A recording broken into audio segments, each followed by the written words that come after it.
This is Harold Bubel in the office of Carl Abbott in Sarasota, talking about Paul Rudolph, who's the famous architect of the Sarasota School of Architecture, and he also designed in New Haven, Connecticut, at the Yale University there, the Art and Architecture Building, which has recently been remodeled and rehabilitated. And on Saturday, November 8th, Carl will be joining Richard Rogers and Sir Norman Foster on a panel discussing what it was like to be students of Rudolph back in the early 1960s, right, Carl? Carl, tell us, what are your recollections of Paul Rudolph as an educator? Rudolph, first of all, had very small master's class. He had 15 of us, and he made a real point that half of us were from the United States, the other half were from the world. He said, you'll learn more from each other than you will from any professor. He really encouraged us to look at a lot of kinds of types and forms of architecture. He said, I'm not the god. I am an architect, just very prejudiced architect in terms of what I do. When I sit at your board, I will do my best to look at what you're doing and crit your work in the design direction you're following. That, to me, was a huge, huge factor. We had people doing like Bruce Goff-like work, people doing Mies van der Rohe-like work, all of which are valid directions to go from. And Rudolph, whose work was different from any of these several guys I've mentioned, he would credit on the basis that you were doing. And that was really amazing. Let's talk about Paul first let's put him in context. His importance to Sarasota architecture. Can it be overstated? No, it can't be overstated. In fact, so many people think Sarasota School of Architecture is simply in Sarasota County. It's the world. It really is the world. Lord Norman Foster, and Lord Richard Rogers, the two classmates who are on the panel, are two of the world's best-known architects. They both got the Pritzker Award, which is like the Nobel Prize. They're doing some of the biggest work in the world. Norman just did the airport at Beijing. Richard's doing some huge airports and some major world buildings. And those buildings are related to the Sarasota School of Architecture, very, very clearly. It's a combination of the organic style of Frank Lloyd Wright and of the international style of Mies van der Rohe and Gropius. And just take one example, Europe's tallest building, which is in Frankfurt, done by Norman. About every 10th floor is a garden. That's organic architecture. That's derived from Frank Lloyd Wright. That's the inspiration. That's not Bauhaus. And yet the building is very strongly influenced by the Bauhaus and the industrial mode. So this is happening all around the world, and not just because of those two guys and me, but his importance is international. Certainly one of the most important architects of the 20th century. There's not any question. For Paul Rudolph in Sarasota, it's been kind of a tough year. I mean, the issue of Riverview High School and what will become of that was a very important discussion, and as it hasn't turned out well. And I think indirectly Paul's reputation in Sarasota has taken a beating. So what does it say about him that while in Sarasota it looks like one of his high schools here will not be saved, in New Haven they elected to save the Art and Architecture Building, which was a very controversial building at the time it was built? Yeah, I don't think it says anything about Paul Rudolph. I think it says something about us in Sarasota, about the level of awareness of our culture. And I think it says a lot about what we are giving our children and our grandchildren, to not respect masterpieces. I mean, you would not do that to a painting or a piece of sculpture. And architecture goes into that category. It's certainly into that category. And this building, Riverview, has international recognition.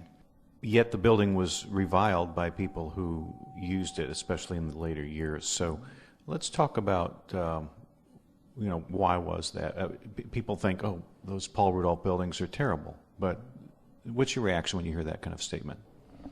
Well, I hear that from, it's not just Paul Rudolph, but a lot of people's work. It's usually, and it's been said by so many people, it takes a generation away from past the users of a building to really appreciate it on a wide range. I mean, everybody tends to think, Italy is wonderful and Greece is wonderful, and because they've got an age in history. Modern architecture, it has not got that distance yet, I think, for people to really appreciate it. Yes, many people would hate a Picasso, and if they didn't know the money value, they would rip it apart. They'd rip apart Henry Moore. And yet, the people who are aware and who've studied the importance of the visual part of our society are the ones who have got the best recognition and the ability to tell us what is going to be recognized by everyone. So it's one of these things that it's not as though you can't say, is the common man going to love this building or this piece of art? It doesn't work that way. It's with music, it's with poetry, it's all of the arts. It is a learned process, and you want to have your most educated people help you protect what you have so that in the future it's there for your children. How much of your view here is shaped by what Paul Rudolph taught you back at Yale? I mean, did he address these issues of what is a good architecture for its time? Yeah, Rudolph definitely was concerned with the architecture of our time. There's not any question. He encouraged us to look at different architecture. He encouraged us to study the campus at Yale. And it wasn't, for example, the buildings that formed these great courtyards. It was the space of the courtyard that Rudolph talked about. He would say, go measure those buildings. Go check them out. Get the drawings. Look at them. Look at this beautiful space that's being formed in the courtyard. What forms the courtyard can be ancient, or it should be expressing today. But it's the courtyard that's wonderful. So this was a very enlightening way to hear. And clearly Rudolph said to us, follow, look at a lot of things, study a lot of things, and then follow what you think is the best direction for your work. And as I was just saying to you, Harold, my friends Norman and Richard are doing some of the world's biggest buildings and most important buildings, and their direction is technology. That's their focus. The focus of my firm has been relatively small buildings, and the focus is nature and the land itself. Very different from focusing on technology. They're all valid. They're all valid directions. But these are two different directions in which my friends and I have gone. And we learned this really from Rudolph. And his other thing that was so important is he would come to your board and he would say, what are you doing with this project? Give me your thoughts. And then at the end of the discussion, he would say, I hear 2 or 3 things you're saying. Why not focus it? And then he would help you focus, which is the most important. Next week when he'd come to your board a few days later, he'd say, what are you doing? Did you stay with that, or are you back onto another one? And then he would help you build on the direction that you were following. That was an amazing process. Again, he didn't say, do like I would do. He was trying his best to let you find your own mold, your own direction. As a teacher, personally, what were his traits? Was he particularly demanding, strident, accommodating, personable, intimidating? How would you describe him as an individual and a teacher? He was intimidating. It was a bit like going on the firing range, okay? He was very intimidating, and he expected a lot out of you, and you expected a lot out of yourself.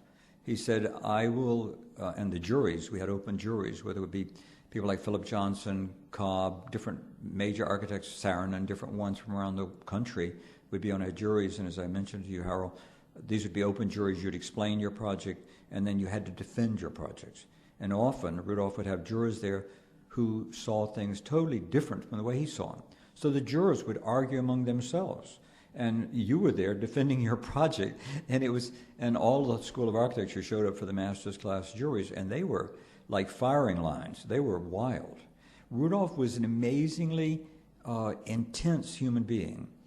Architecture was his life. There's just not any question about that. He did not demand that of you, but when he was with you, he expected you to give him and yourself your full focus on your work. Full.